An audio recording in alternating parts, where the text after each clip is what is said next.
You are listening to audio from the Decidedly podcast. This episode is a highlight clip from this week's full episode.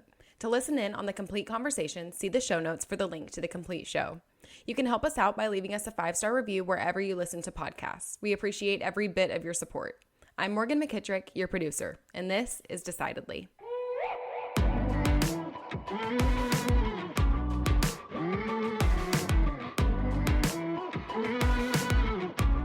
But it's, one of the greatest gifts too, I have to say is looking back, and one of the big takeaways hopefully from this conversation is successes to me initially it was about building a business and having employees and having that business grow. And then it really became to me a shift of like, can this business grow without me? And initially, as a CEO and a founder of a company, it's all about you, right? It's all about your ego. You have to be in meetings. You have to be the product guy. And then I was like, you know what? That's just not a good definition of something that I want. So I really shifted my focus to, I need to build a team to survive as if I'm not there. And that's what I wanted to focus on. So I guess that's my way of saying that the business right now without me is thriving. And it's not only surviving, it's thriving. It's doing really well. And to look at the 800 people in my organization and the leaders that worked under me and to see them step up is just probably the greatest honor of anything that I've had in the past several years since the acquisition. I could be completely wrong on this because obviously I've not built a business to the point where I'm able to step away and have it completely run itself. But it seems like that's a natural progression of the highly motivated, highly ambitious entrepreneur to want to make it all about you and then realize, wait, the next level is after this. Like, I grew up seeing Sean get to a place where he was able to take the entire summer off from work. And that was a big monumental stage to say, hey, if I can take 3 months off consecutively and not check my email, obviously this is a business that's at least doing a decent job of running in my absence. Otherwise it's going to fall apart. And I know business owners to this day that they feel like they can't take, a 2-hour lunch break without having things fall apart. Oh, they're shackled. Yeah.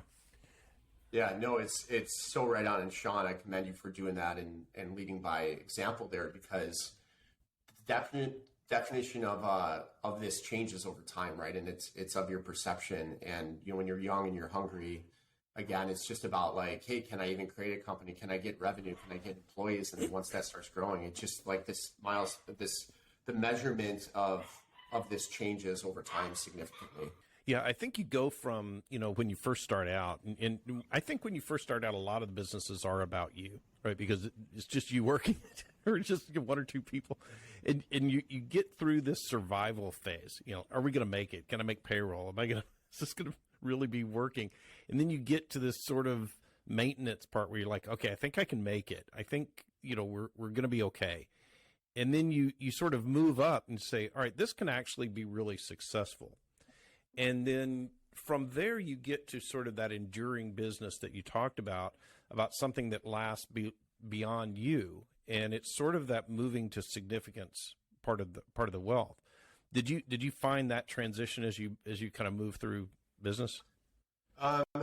Yeah, I think it was one of these where I thought success was way different. Like initially, I thought I would look at myself and say, and put a stamp on myself. Like once I sold the business, I mean, we were this, I think the first or second largest tech transaction in 2018. So I looked at that, I was like, wow, I built these companies from nothing and created this. And after the transaction, really quickly, like that feeling waned off. And then my transition became, okay, how do I be what I consider the anomaly in our space and stick with this and make this company, again, thrive, not only survive, but thrive, for the coming years. And I'm proud to say that I stuck by that decision, and I stood by to really try to build up our team.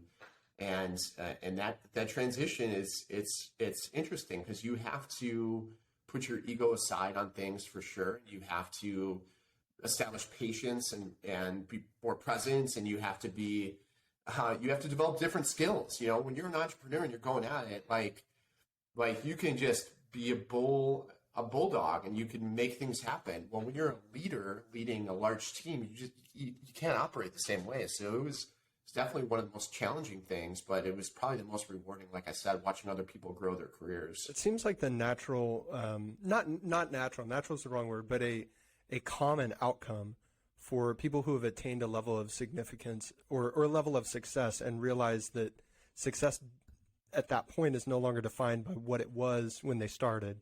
You know, I read on your website the story of you running that marathon, seeing the sign says not there, right? Or I'm butchering the language, not almost there. Yeah, not right. almost there. Yeah. So that's a I feel like a lot of people who have achieved something significant get to the top of the mountain and go, whatever. It wasn't that cool. And people can do that whether they've sold a large company or finished, climbed Mount Everest, or they just retired. A simple, normal, average American life, and they got to 65 and said, okay, I'm done working. Either way, we all have that mountain. And a lot of people can get to the end of it and go, oh man, this wasn't nearly as fulfilling as I thought.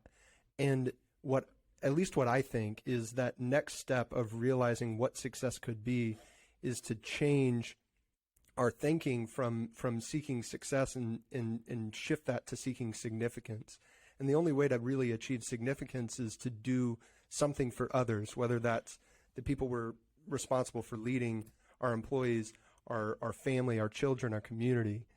And the good news, I guess, is that there's so much more to do for others than we ever could do for ourselves.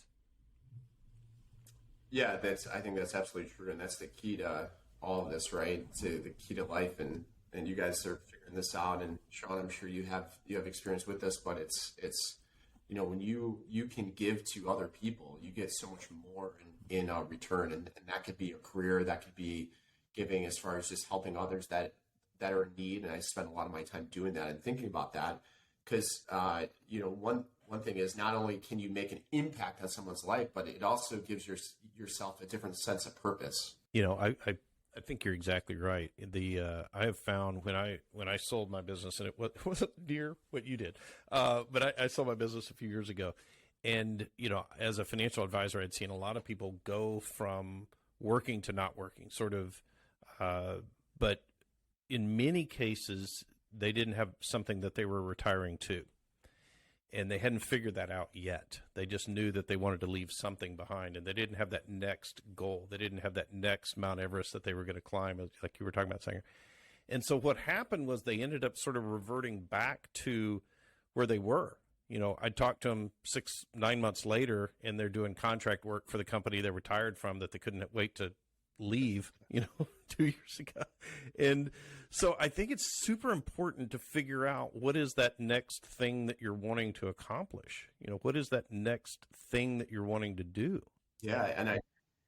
And I think you can only move to significance when you're giving things away. You can have a lot of wealth, but it's never going to be significant if you're not making philanthropic contributions. Your talents are not going to become significant unless you're demonstrating them.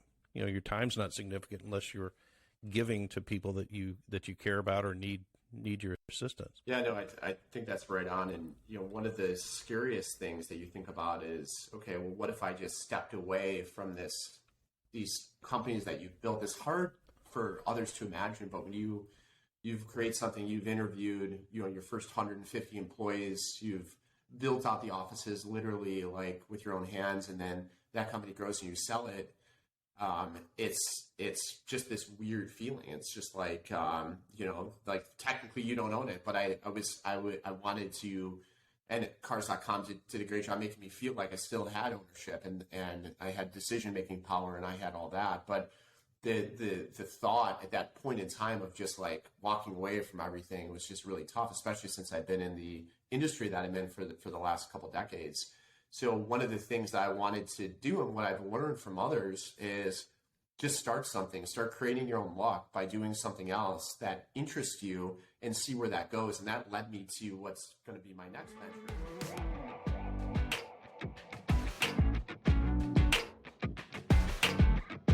Thanks for making the great decision to listen in to this week's episode highlight. If you want more of what you just heard, see the show notes for the full episode. As always, for the latest decision-making tips, find us on decidedlypodcast.com or on Instagram @decidedlypodcast. And be sure to sign up for our weekly newsletter from the link in the show notes. Don't forget to leave us a 5-star review as well. We read all of your comments, so if you learned some decision-making tips today, let us know. Until next time, this is Decidedly.